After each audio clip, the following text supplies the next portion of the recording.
wabarakatuh. Kami dari kelompok 5 ingin menceritakan tentang perlawanan Aceh melawan Belanda.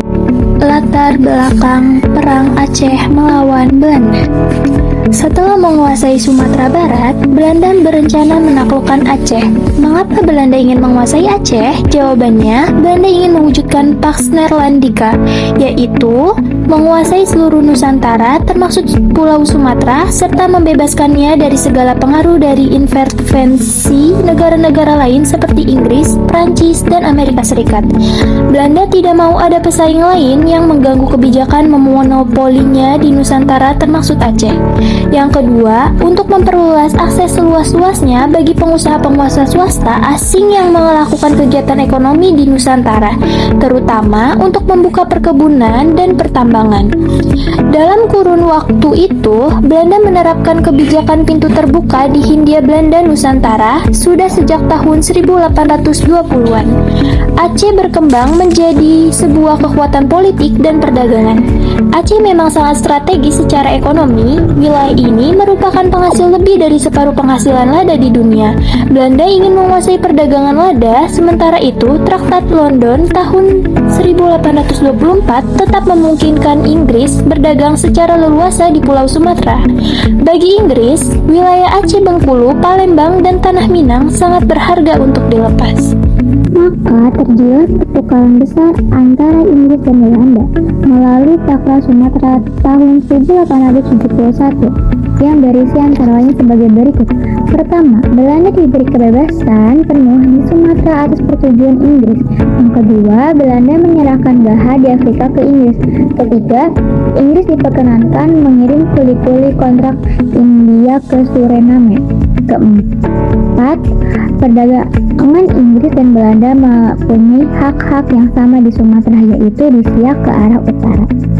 Jalannya Perang Aceh. Pada awal tahun 1873, utusan Aceh berunding dengan konsul Amerika Serikat di Singapura mengenai kemungkinan terwujudnya suatu perjanjian antara Aceh dan Amerika Serikat. Mencegah terjadinya perang, pada tahun 1873, utusan Belanda menghadap Sultan Mahmud di Kutaraja. Utusan ini menyampaikan tuntutan agar Kesultanan Aceh bersedia untuk tunduk kepada pemerintah Belanda. Namun Sultan Mahmud menolak, yang kemudian dianggap oleh Belanda sebagai pernyataan perang. Pada bulan Maret tahun yang sama, Belanda di bawah pimpinan Raja JHR Kohrel melancarkan serangan pertama langsung ke pusat istana, yaitu di Kutaraja, Banda Aceh. Dengan kekuatan 3.000 serdedu, di luar dugaan, Belanda dipukul mundur dengan korban jiwa yang besar. Jenderal Kahed beserta 80 serdedu tewas. Kegagalan serangan pertama memicu serangan kedua pada akhir tahun yang sama, tahun 1873, di bawah pimpinan Maijen Jan van Swieten. Dalam serangan ini, Belanda berhasil menduduki istana. Meskipun demikian, perjuangan rakyat Aceh tidak berhenti. Sultan Mahmud dan para pengikutnya keluar dari Banda Aceh dan mundur ke wilayah-wilayah pegunungan. Belanda merasa telah memenangkan perang dan lantas mengumumkan kepada dunia luar bahwa Aceh berhasil dikuasai dan kesultanan dihapuskan. Di tengah perjuangan gerilya, Sultan Mahmud wafat karena kolera. Ia digantikan oleh Tuanku Muhammad Daud Shah dengan gelar Sultan Ibrahim Mansur Shah tahun 1875 sampai 1907. Meskipun terjadi pergantian pemimpin, perlawanan rakyat Aceh tetap berlangsung dengan sengit. Hal ini membuat Belanda harus menerapkan strategi baru, yaitu memblokade pelabuhan-pelabuhan Aceh dalam rangka mematikan sumber ekonomi dan pendapatan kesultanan. Gagal dengan serangan memblokade, Belanda menerapkan strategi penaklukan total.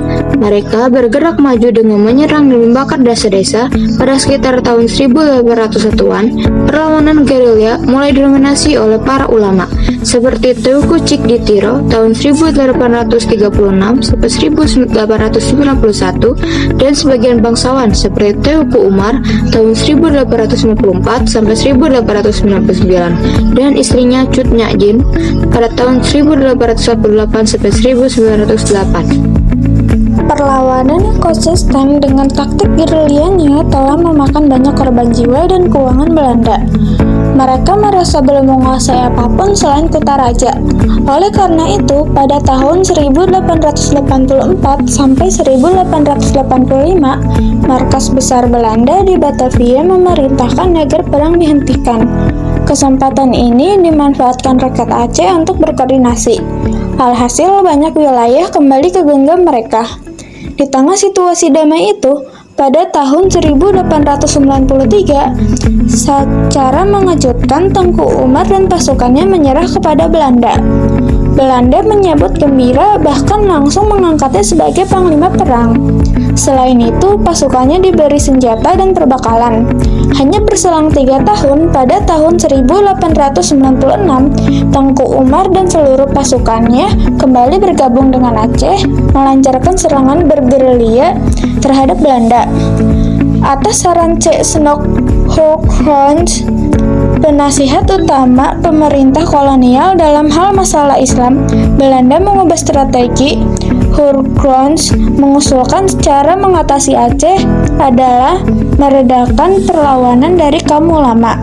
Mereka harus dikalahkan, sementara itu untuk menjaga kestabilan pemerintah Belanda harus menjalin kerjasama dengan para ulai balang, yaitu pemimpin adat atau golongan sekunder.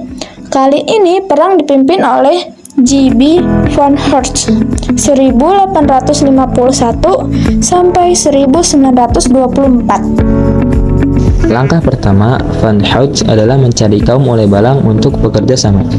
Setelah bersedia, Hoogkrans mengajukan suatu kesepakatan politik baru dengan mereka, yang disebut dengan pernyataan singkat Kortverklaring.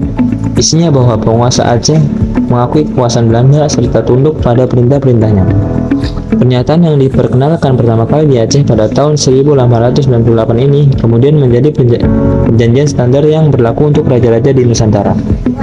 Selanjutnya, akhir perang di Aceh, yaitu perjanjian serta persekutuan Belanda dengan para ulai balang, mengakibatkan terjadinya perpecahan dan pertumpahan darah yang lebih besar di antara rakyat Aceh. Pasca persekutuan itu, misalnya, Belanda membentuk pasukan Marsos, yaitu pasukan gerak cepat untuk menghancurkan kantong-kantong pertahanan rakyat Aceh. Pasukan inilah yang menewaskan Tengku Umar pada tahun 1899 ketika Belanda melancarkan serangan ke Malabo. Pada tahun 1903 dibentuk suatu pemerintahan yang lebih stabil yang didasarkan pada persekutuan dengan para ulai balang. Pada tahun yang sama, Sultan Ibrahim Mansur Shah atau Tuanku Daud Shah menyerah. Namun ia tetap menjalin hubungan dengan para gerilyawan. Pada tahun 1907, ia merencanakan suatu serangan terhadap garnison Belanda di Banda Aceh, namun gagal. Ia kemudian ditangkap dan diasingkan. Perlawanan dilanjut oleh Cut Nyadin dan berakhir ketika Cut Nyadin ditangkap pada tahun 1905, lalu diasingkan di Sumedang, Jawa Barat, sampai wafatnya pada tahun 1908. Perlawanan rakyat dengan skala yang lebih kecil terus terjadi setelah itu. Pada akhirnya, Oktober 1910, perang resmi berakhir secara massal pada tahun tersebut. Sekian dari kami, mohon maaf bila ada info yang kurang. Wassalamualaikum warahmatullahi wabarakatuh.